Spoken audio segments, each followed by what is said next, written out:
하나님 말씀은 요한복음 17장입니다. 1절부터 마지막 절까지 같이 교독을 하겠습니다. 사회자가 한 절을 읽으면 그 다음 절을 여러분이 같이 읽어주시면 되겠습니다. 신약성경 177페이지 요한복음 17장 1절입니다. 같이 교독하겠습니다. 예수께서 이 말씀을 하시고 눈을 들어 하늘로 가라사대 아버지여 때가 이르렀사오니 아들을 영화롭게 하사 아들로 아버지를 영화롭게 하게 하옵소서.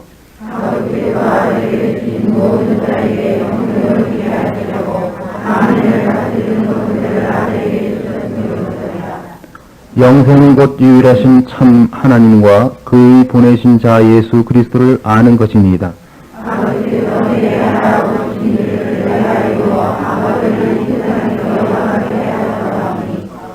아버지여 창세전에 내가 아버지와 함께 가졌던 영화로서 지금도 아버지와 함께 나를 영화롭게 하옵소서.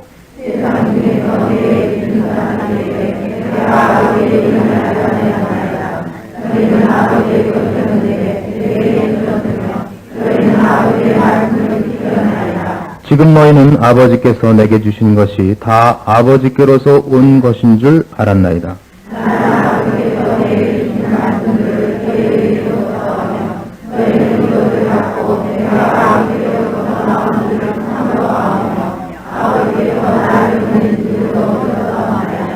내가 저희를 위하여 비옵나니 내가 비옵는 것은 세상을 위함이 아니요 내게 주신 자들을 위함이니이다. 저희는 아버지의 것이로소이다.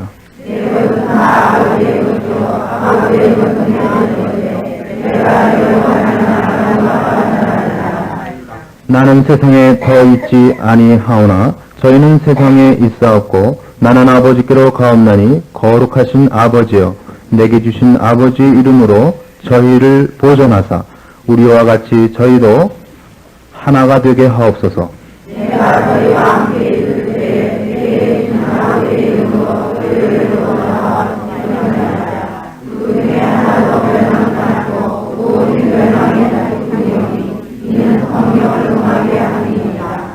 지금 내가 아버지께로 가오니 내가 세상에서 이 말을 하옵는 것은 저희로 내 기쁨을 저희 안에 충만히 가지게 하려 함이니이다.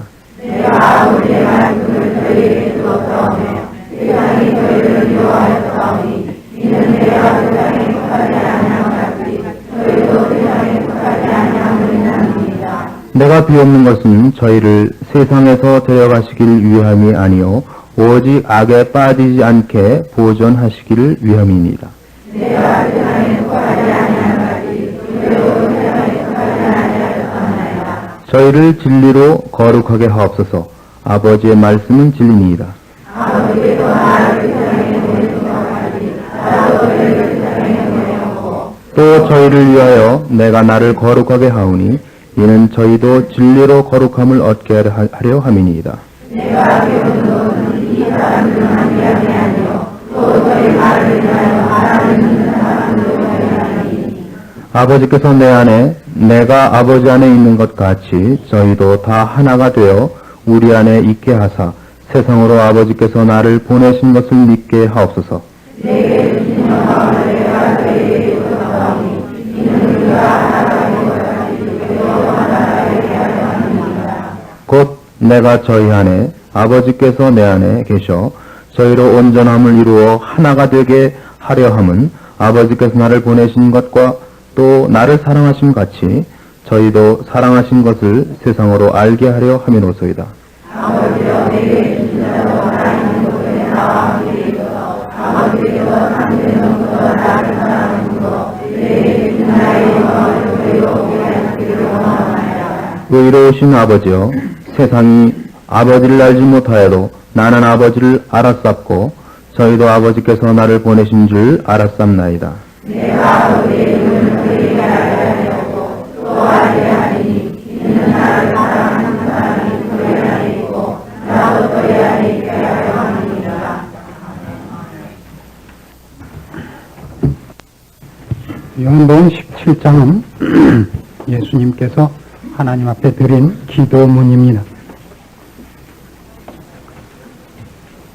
주님께서는 13장부터 시작해서 16장까지 제자들과 여러 가지 말씀을 나누셨습니다.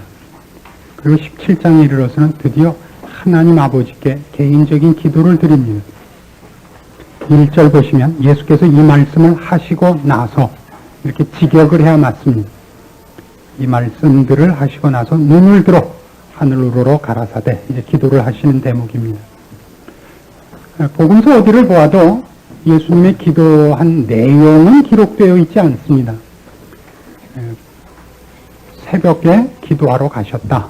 밤새 기도하셨다. 이런 대목은 있어도 그 기도한 내용들이 성경에 기록되기는 여기가 유일한 곳이라고 보여집니다. 예수님께서 하나님 앞에 드린 기도를 제자들이 알 필요도 없고 어떤 면에서 또 알아들을 수도 없을 텐데 그래서 이렇게 다 기록한 이유는 무엇인가 하는 대로 일단 초점을 놓으셔야 됩니다. 여기 있는 내용들은 그런 의미에서 제자들이 알아야 할 내용이고 기억해야 할 것들이기 때문에 예수님께서 제자들 앞에서 이 기도를 하시고 또 사도 요한도 이 기도를 전부 기록한 셈이 됩니다. 여기 있는 내용들을 우리가 이제 전체적으로 살펴보면서 놀라는 것은 이 내용을 가지고 기독교인은 기독교인 된 표를 삼아야 된다는 사실입니다. 신자란 무엇인가 하는 내용에서 요한복음 17장에 나오는 내용을 그 중심으로 하고 그것을 목표로 해서 자기 자신을 설득할 줄 아셔야 됩니다. 어떤 사람이든지 그의 삶을 사는 모습은 그가 가진 사상의 필연적인 결론일 수밖에 없습니다. 그렇지 않습니까? 우리가 무엇을 추구하며 무엇을 가장 큰 가치로 인정하느냐에 따라서 각자의 삶이 나타날 수밖에 없습니다. 신자는 결국 그가 믿고 그가 목표로 하는 것으로 역시 살 수밖에 없는데 신자라는 이름이 지시하는 것 같이 하나님의 약속과 하나님의 명령을 근거로 해서 살아야 마땅합니다. 그 중에 무엇을 근거로 하느냐 하는 싸움에서 가장 대표적인 것, 그것이 요한복음 17장의 기도문입니다. 여기에 나타난 신자의 모습, 여기에 나타난 하나님 아버지의 가장 궁극적인 그 사랑하는 자녀들을 향한 목표, 이것이 우리가 우리를 설득하며 자신의 기준으로 가지며 목표로 삼아야 할 것들입니다. 뜻밖에도 현대 교회들은 이런 면에서는 훨씬 중심 내용일 필요가 없는 것들로 신앙의 표준을 삼고 목표로 삼는 일이 너무 많아져 버렸습니다. 쉽게 행복을 추구하고 쉽게 승리를 외치는 이상한 풍조가 교회들에 몰아닥치고 있어서 적지 않이 걱정스럽습니다.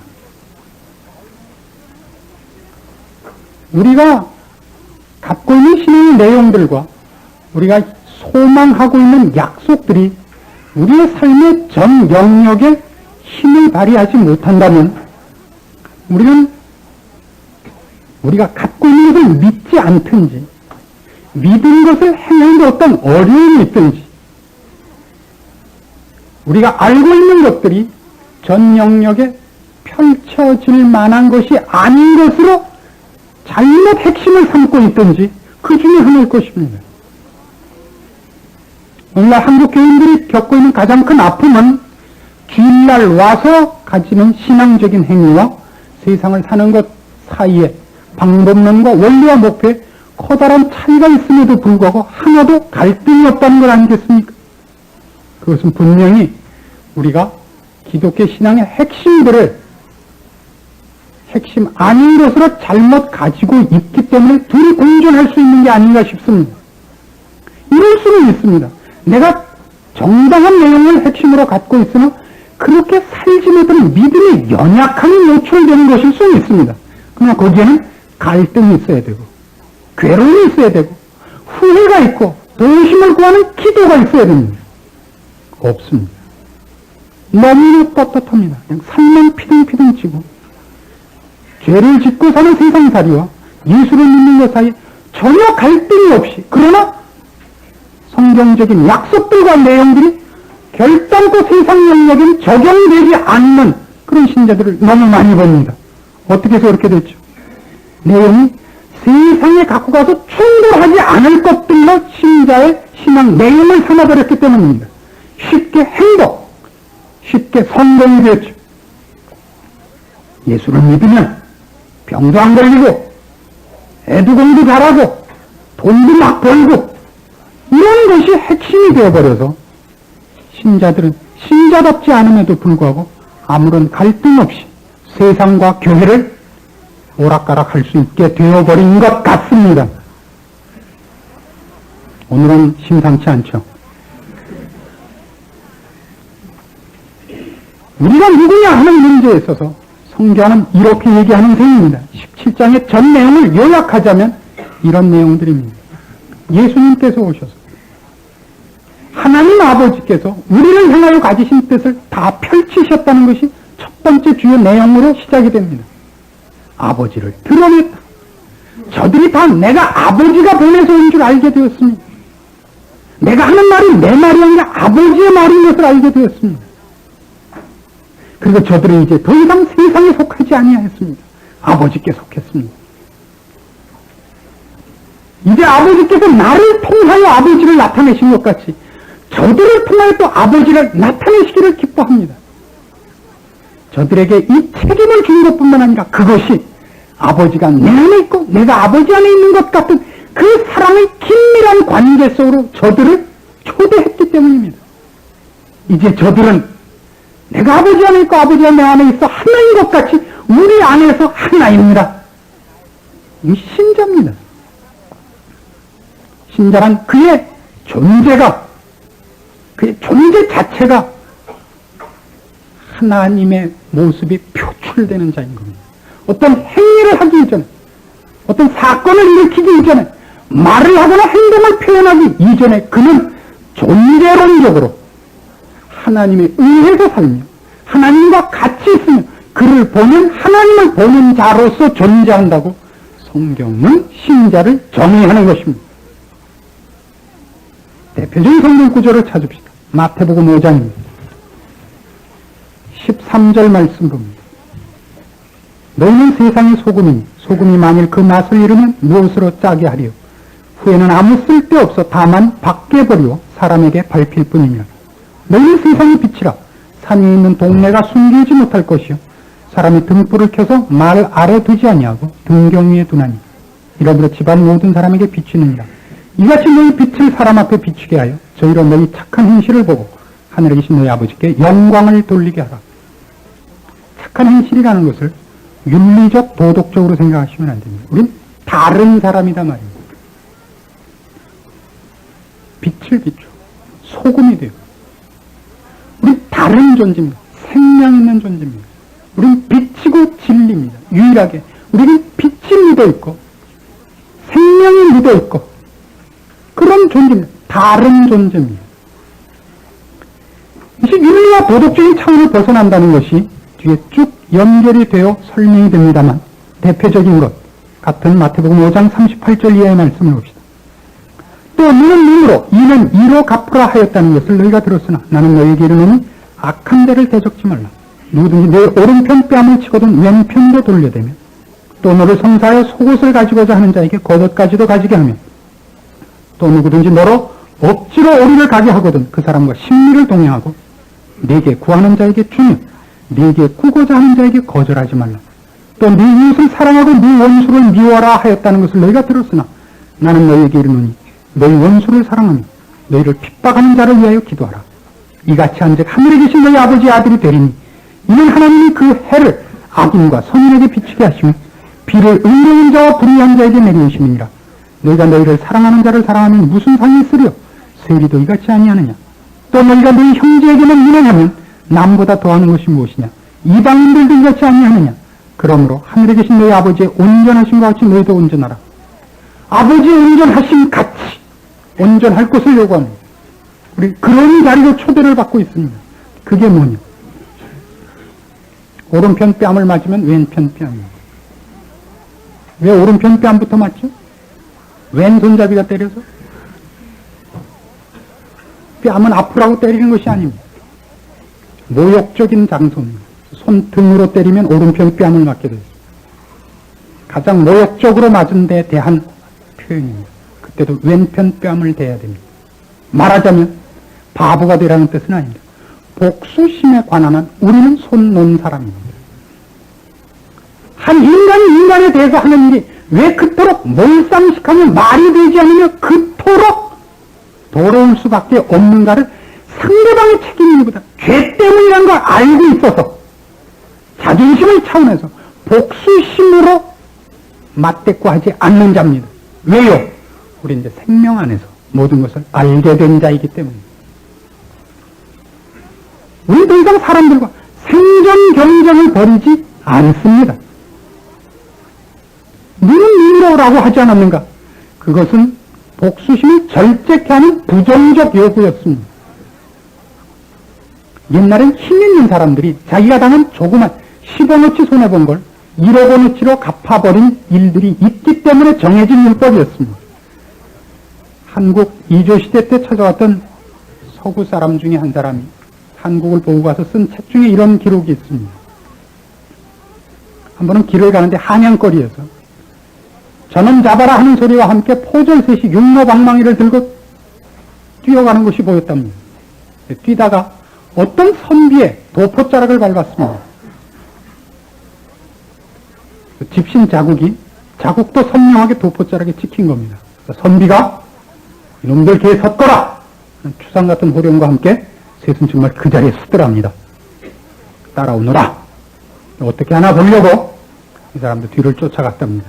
커다란 대문 안으로 들어가더니 셋을 묶어놓고 네 죄를 너희가 알렸다. 예의.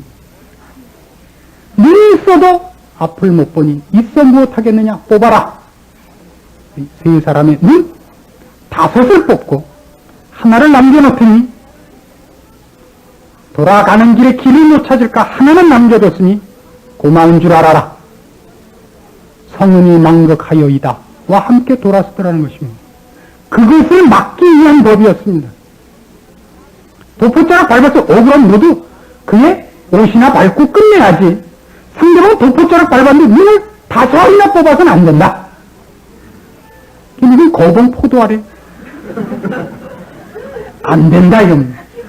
그러나 이것을 사람들이 이해하지 못해서 이런 유명한 작품이 있었죠. 네바다 스미스라는 서부 영화가 있었습니다. 목사한다는 게 얼마나 힘든지 여러분은 가끔 느끼실 겁니다. 스티브 맥퀸이 나온 주인공까지 외울 필요는 없지만 사실적인 증거를 대야 되니까 그 작품이 이런 것이었습니다. 스티브 맥퀸이 어렸을 때 부모들이 어떤 악당들에 의하여 처참하게 살육당하는 것을 집더미 속에 숨어서 보게 됩니다. 이를 갈고 내 평생 이 원수를 갚으리라 총 쏘는 솜씨를 배웁니다. 그냥 아란나트보다도 더 빨리 총 뽑는 솜씨를 배워가지고 원수를 갚으러 다닙니다. 그래서 어떤 은사를 만나요. 그 은인한테 총 쏘는 기술을 더 배웁니다. 더 빨라요, 자기보다. 그 사람한테 여러 번 배웁니다. 그리고 복수를 하러 다녀서 몇 사람은 죽이고 아직도 몇 사람 남았는데 그 은사를 다시 만납니다. 그 사람이 여러분들 아직도 복수심을 버리지 못했는가? 아직은 안 되겠습니다. 자기 집에 일주일을 데리고 있으면서 성경을 줍니다. 읽고 깨우치는 바가 있기를 바란다. 복수심으로는 끝나지 않는다. 일주일 만에 다 읽었대요. 마음이 변하지 않았는가? 안 변했대요. 그 안에 마음에 감동되는 구절이 없습니다. 있었답니다. 그런데도 마음이 안 변했는가? 안 변했답니다. 감동받은 구절이 뭐냐? 눈은 눈으로 인하니라.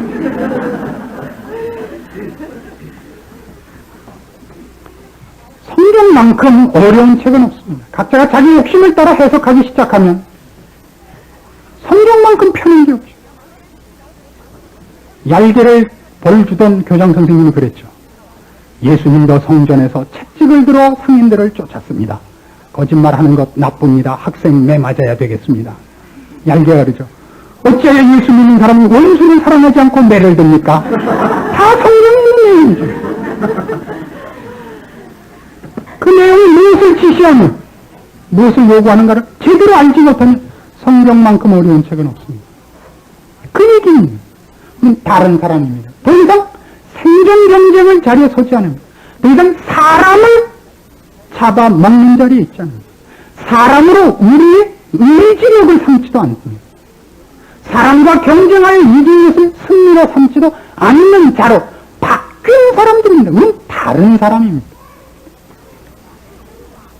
우리는 하나님 앞에서 삽니다. 신자는 행복을 추구하지 않습니다. 성공을 추구하지도 않습니다. 심지어 보란듯한 일을 위해서 살지도 않습니다. 신자의 삶은 결국 하나님 앞에서의 납니다. 하나님과의 관계성 속에서의 납니다. 하나님의 마음을 나도 가지며 하나님 기뻐하심 속에 나를 넣으며 그것들이, 그 원리들이 만들어내는 부산물들이 아름다움일 수 있고 봉사일 수 있고 헌신일 수 있는 것이지 그것 자체가 일거리로 등장하지 않습니다. 심지어 죄를 짓느냐 안 짓느냐 마저도 궁극적인 목표는 아닙니다. 하나님이 거룩한 분이시기 때문에 우리가 거룩을 추구해서 즉 하나님 앞으로 가기 위한 하나님과 더 밀접한 관계에 들어가기 위한 것들이 죄를 멀리하는 것으로 나타나야지. 오늘 나는 죄를 졌습니다. 이 죄를 씻어주소서 해서 스스로의 결백증을 나타내는 것은 신앙이라 그러지도 않습니다. 그래서 신자들 중에는 죄 짓지 않고 깨끗한데 같이 있기 싫은 사람 몹시 많습니다.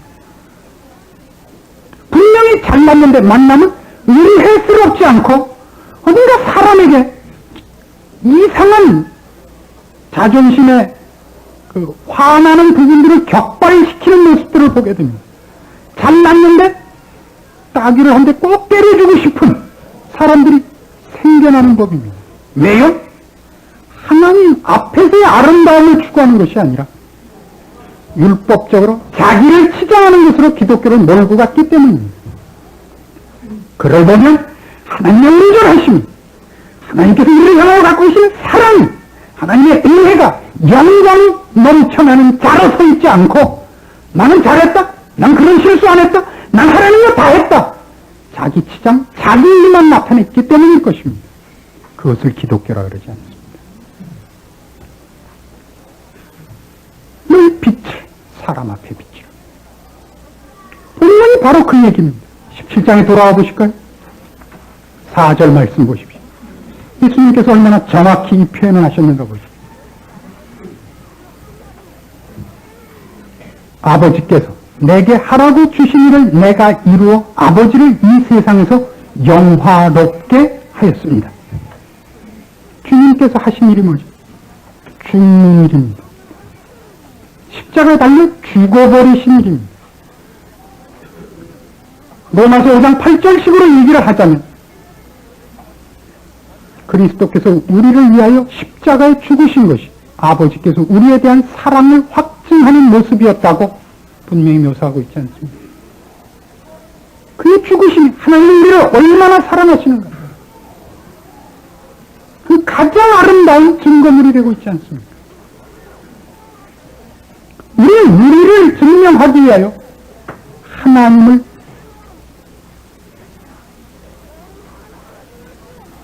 사람들과 만나게 하는 어떤 방법도 차단할 수 있다는 것을 까먹곤 합니다. 신자들로 말미암아 더욱더 많이 하나님의 영광이 가리워질 수 있다는 것을 신자 모두가 명심해야 됩니다. 우리가 잘 아는 바와 같이 시중에 가장 많이 돌아다니는 역, 목사 장로만 없으면 교회는 잘 될 거다. 분명히 그렇지 목사와 장로에 관한 욕이겠습니까? 신자들을 대표한 욕이죠. 그렇죠? 기독교 신자라는 이름을 우리가 할 수 없게 되어버리지 않았습니까? 한국 4천만 인구 중에 1,000만 가까이가 신자랍니다. 오늘날만큼 기독교가 욕을 먹고 힘잃은 때도 없죠. 누구도 신자고 누구도 신자고 누구도 신자입니다. 여러분 회사에 나가서 가만히 알아보십시오. 절반 이상이 신자일 겁니다. 따지고 보면 자기는 안 나가더라도 부인은 다 신자고, 부인도 무슨 구역장이고 뭐 우리 부인은 장로래 뭐 그러시고 말도 안 맞게 얘기를 하는 그런 사람들이 많습니다. 그러나 지금같이 기독교가 맥을 못 쓰는 때가 없습니다. 왜요? 우리가 새 사람이 아니기 때문입니다. 에베소서 4장으로 가보십시오. 신약성경 314페이지 에베소 4장 17절 이하의 말씀을 봅시다. 에베소서 4장 17절입니다. 그러므로 내가 이것을 말하며 주 안에서 증거하노니 이제부터는 이방인이 그 마음에 허망한 것을 행함같이 너희는 행하지 말라. 저희 총명이 어두워지고 저희 가운데 있는 무지함과 저희 마음이 굳어짐으로 말미암아 하나님의 생명에서 떠나 있도다. 저희가 감각 없는 자들의 자신을 방탕히 방임하여 모든 더러운 것을 욕심으로 행하되 오직 너희는 그리스도를 이같이 배우지 아니하였느니라. 불신자들의 생활입니다. 그러나 오늘 부끄러운 것은 신자들의 생활이 이것과 방불하다는 사실입니다. 대표적인 두 가지 단어를 꼽아낼 수 있습니다. 17절에 있는 이방인이 그 마음에 허망한 것으로 행한다는 표현입니다. 허망하다는 것은 목표가 없다는 겁니다. 초점이 없다는 겁니다. 바람에 날리는 대로 이리저리 흔들리는 것을 말합니다. 요즘 그 세태를 가장 잘 나타낸 그 유행가 가사가 있죠. 내 마음 갈 곳을 잃어. 어떤 목표가 있어야 어디를 가죠. 산을 넘어가고 강을 넘어가고 길을 돌아가는 것은 목표 지점을 가기 위한 지혜로운 길 선택입니다. 넘어가는 것보다 돌아가는 게 낫다. 이쪽으로 직접 갈 수 없으니 산 위로 올라와서 얕은 데로 건너가자. 이 지혜의 끈기입니다. 그럼 목표가 없으면 강이 있으면 안 가고 산이 있어도 안 가고 물같이 낮은 데로만 흘러갈 수밖에 없습니다. 물을 갖고 두 가지 예를 들죠. 물의 지혜, 물의 힘. 그런 때는 낮은 데로 절대 충돌하지 않고 그러나 바다에 이른다. 이게 지혜입니다. 타협을 얘기할 때는 고집, 의지력과 일관성 없이 그저 막히면 꼭 다른 데로 새서 피해서 슬슬 흘러가는 것. 이렇게 얘기할 때는 또 나쁜 상징이 됩니다. 여러분 어느 쪽입니까? 우리는 거의 다 타협하고 목표 없이 살고 있는 것 아닐까요? 동쪽으로 가야 되는 사람이 동쪽으로 10km 갔다 서쪽으로 10km 갔다 이렇게 4번 왕복하면 어느 지점에 있게 됩니까? 혓바닥이 빠지게 숨이 찬데 그 자리에 서 있는 겁니다. 오늘날 신자들은 꼭 그런 기분이 들어요. 그토록 아우성치고 철야기도 하고 헌금도 그냥 주머니에 빵꾸레기 긁어내는데 전혀 진전이 없어요. 이게 왜 어떻게 하다 이렇게 됐죠? 왜 이렇게 돈을 달라고 기도를 하는지 이해를 할 수가 없어요. 돈을 달라 그래요? 하나님 돈을 주십시오. 돈만 주시면 헌금하겠대요. 헌금할 건데 왜 달래요 그럼? 어차피 주머니 넣고 갈 것도 아니죠. 다 세배가려고 그러는 거죠. 왜 애는 공부 잘하게 해달라 그래요? 도대체 애 공부 잘하고 어떡하기 때문에 도대체가. 여러분 공부 잘해서 좋은데 시집간 사람 봤어요? 여자 똑똑해갖고 행복하게 사는 가정을 본 적이 없어요. 얘들이 신방 다녔고 여자 똑똑한 학교 나와갖고 행복한 가정이 없어요. 언제나 싸우지. 반성들 하시라요. 무엇이 우리에게 행복입니까? 공부 잘하는 게 꼭 행복일까요? 돈 많은 게 꼭 행복일까요? 아닙니다. 참으로 지금 세상 사는 것을 하나님 앞에 가는 그 길을 단축하고 있거나 하나님 앞으로 접근하고 있거나 하나님 앞에 갔을 때 상급이 될 것을 잡고 있지 않습니다. 우린 허망한 일을 행하고 있습니다.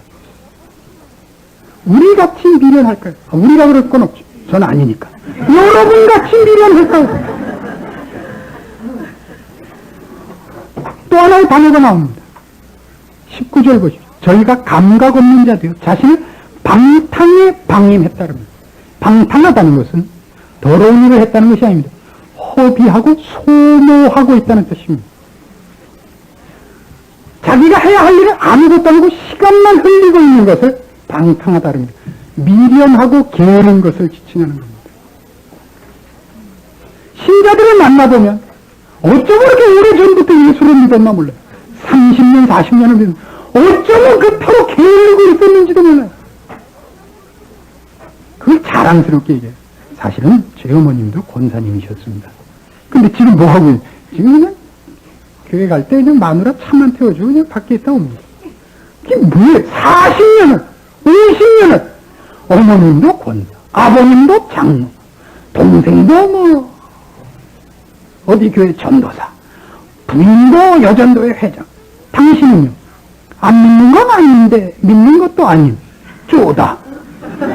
이게 잘한 짓이라고 고백을 하는데, 알고 보니 우리도 훌륭한 가문인데, 제가 못났다는 얘기를 하는 것 같지가 않아요, 근데 표정이. 목사님이 저를 우습게 알고 있지만, 이래봬도 제가 뼈대 있는 가족 출신이다 이거죠. 묘르치 가족이겠죠, 뼈대 있는. 방탕하고 있었다니까요.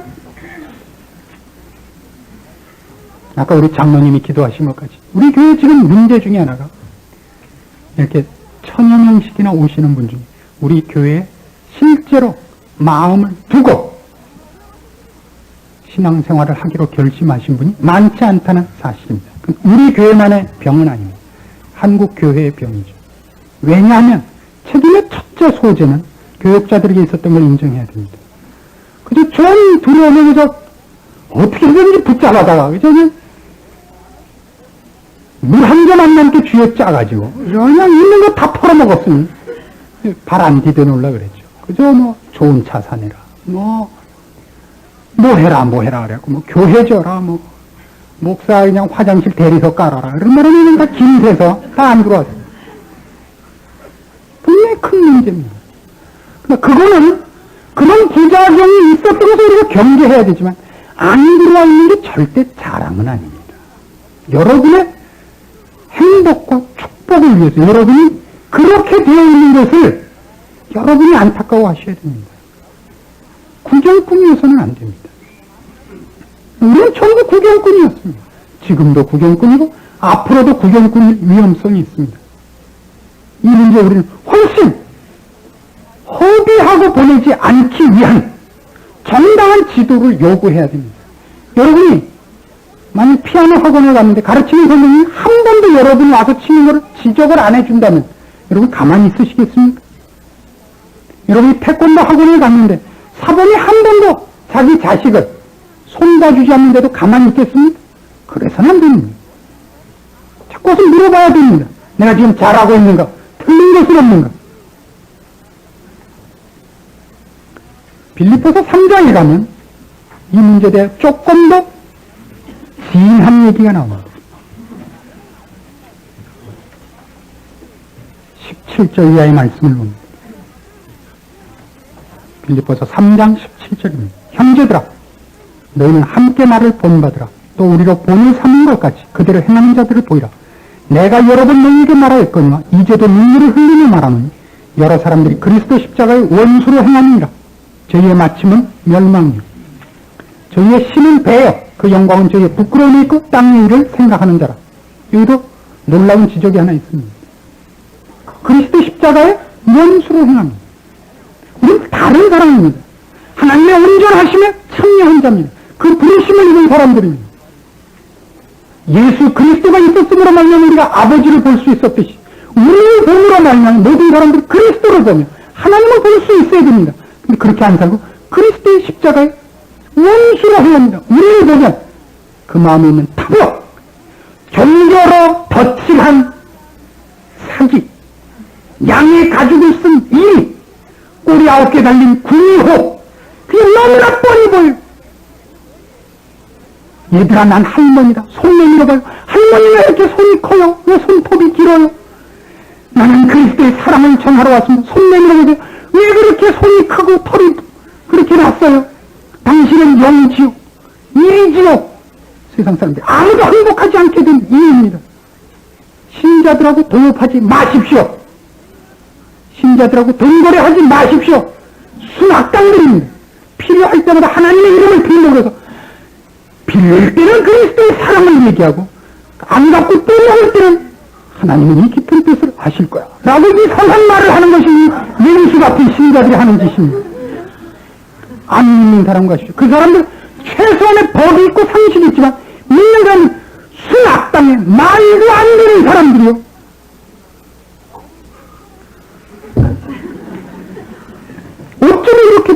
모를 이상한 자리에 와 있습니다. 아니요, 우리는 다른 사람이어야 됩니다. 내게 꾸고자 하는 자에게 거절치 말라. 속옷을 달래는 자에게 겉옷을 주라. 왜 우리는 어떻게 하다가 여기 있는 것 같이 우리의 힘이 배가 되고 말았습니까? 우리의 섬기는 우리 배예요. 내 배 부르니 평양감사가 조카 같다. 한국 민족이 좋아하는 속담입니다. 이 속에 뭐 좋은 건 있는가 하는 싸움 외에 아무것도 없죠. 누가 더 큰 집에 사는가? 누가 괜찮은 가구를 놓고 사는가? 우리의 성실함의 결과여야 됩니다. 성실함의 결과, 땀 흘린 결과여야 됩니다. 그것이 사람을 평가하며 자기 자신을 확인하는 것이어서는 안 됩니다. 그럼 목사님 당신은 돈이 싫습니까? 아니 왜 싫어요? 한번 줘보세요. 받나 안 받나? 왜 편안함이 싫습니까? 그러니까 그것이 내 인생의 목표도 아니요, 목적도 아니요, 그것을 내 진리와 나의 삶의 본분을 망각하거나 삐뚤어뜨리진 않겠단 말입니다. 가난해야 된다 이렇게 요구하지 않습니다. 성실히 사십시오. 성실의 부산물로 행복하게 사십시오. 편안하게 사십시오. 단 그것을 위하여 이것을 놓쳐도 좋다는 것이 오거든 목숨을 걸고 항거하십시오. 그게 순교입니다. 왜 이렇게 못합니까? 오늘날 한국 국민은 전체적으로 산만큼 됐습니다. 물질적으로 풍요를 누리게 됐습니다. 그래서 더 그것을 위하여 신앙을 팽개친 자리까지 들어간 것만은 여러분 고치셔야 됩니다. 여러분 최소한 살펴봐야 하는 여러분 이웃과 혈육들 앞에 책임을 행하셔야 됩니다. 원망 들을 일이 없으셔야 됩니다. 지십시오. 양보하십시오. 그의 영광이 저의 부끄러움이라고 합니다. 우리가 여기서 행했던 일, 남을 디디고 섰던 것, 남을 해하고 가졌던 것, 이것은 우리가 가야 할 길에는 부끄러운 흔적들입니다. 전과입니다. 그 부끄러움을 모르고 있습니다. 여러분 얘기입니다. 옆 사람 쳐다보지 마십시오. 지금 얘기하는 겁니다. 20절 이하의 말씀을 보십시오. 오직 우리의 시민권은 하늘에 있는지라. 거기로서 구원하는 자, 곧 주 예수 그리스도를 기다린다. 합니다. 여러분 내일 예수님 오신다 그러면 어떻겠습니까? 내일 예수님이 오시면 내일 아침 10시에 예수님이 오시기로 됐다. 지금 곤란한 게 많죠. 너무 억울한 게 많죠. 20년 동안 일을 갈고 해갖고 집 샀는데, 차 샀는데, 내일 오시면 어떡해요? 1년은 낸 다음에 와야지. 이런 게 있거든. 그거야말로 여러분이 가장 대표적으로 실수한 겁니다. 신자는 이 세상에서의 삶이 결단코 재미있을 수 없습니다. 이 세상의 것으로 싸우지도 않고, 이 세상의 것을 목표로 삼지도 않았기 때문에 혹 우리가 이 세상에 괜찮은 지위에 있고 괜찮은 걸 갖고 있다 할지라도 우리의 신앙 양심이 슬프며 괴로울 수밖에 없는 존재들입니다.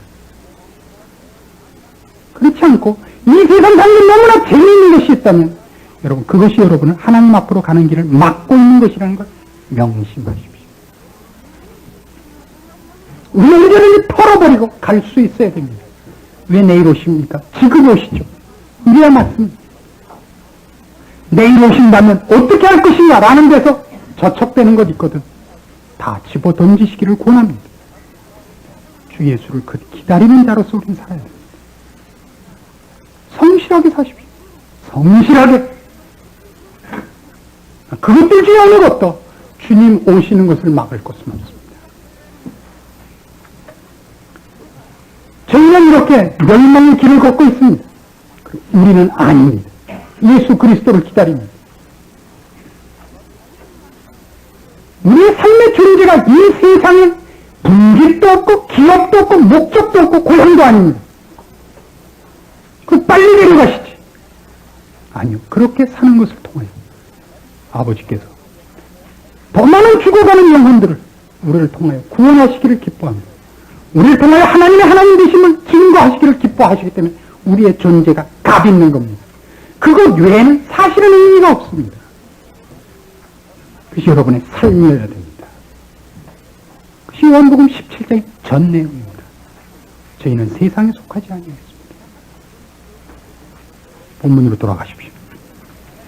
15절 말씀은 내가 비웃는 것은 저희를 세상에서 데려가시기를 위함이 아니요 오직 악에 빠지지 않게 보존하시기를 위함입니다. 내가 세상에 속하지 아니함 같이 저희도 세상에 속하지 아니하였습니다. 18절 아버지께서 나를 세상에 보내신 것 같이 나도 저희를 세상에 보냅니다. 그렇죠? 주님께서 이 땅에 오시다 요한복음 1장에 묘사된 것 같은 일을 하셨습니다. 14절 제가 읽습니다. 요한복음 1장 14절 말씀이 육신이 되어 우리 가운데 거하시매 우리가 그 영광을 보니 아버지의 독생자의 영광이요 은혜와 진리가 충만하더라.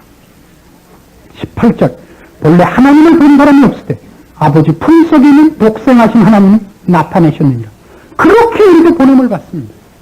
본래 예수님을 아는 자가 없었을 때 우리를 보고 저들은 다르다. 저들이 우리가 저렇게 다른 것은 저들은 다른 데 속했기 때문에 하나님 안에 속했기 때문에 예수 그리스도를 믿는 자들이기 때문에 그 효과를 그 증거를 행해내야 되는 것입니다. 만일 그것이 없다면 우리는 신자로서 우리의 본분을 다하지 못하는 겁니다. 25절 말씀 봅니다. 요한복음 17장 25절 의로우신 아버지여 아버지를 알지 못하던 나는 아버지를 알았었고 저희도 아버지께서 나를 보내신 줄 알았습니다. 그렇죠? 주님이 오신 일이요 그가 행하여 아버지께 영광 돌린 일이니 내가 아버지 이름을 저희에게 알게 하였고 또 알게 하리니 이는 나를 사랑하신 사랑이 저희 안에 있고 나도 저희 안에 있게 하려 함입니다. 신자의 존재론입니다. 신자의 책임입니다. 신자의 삶의 가치요 목표요 꼭 행해야 되는 영광이며 책임입니다. 그렇게 살아주십시오. 기도하십시오.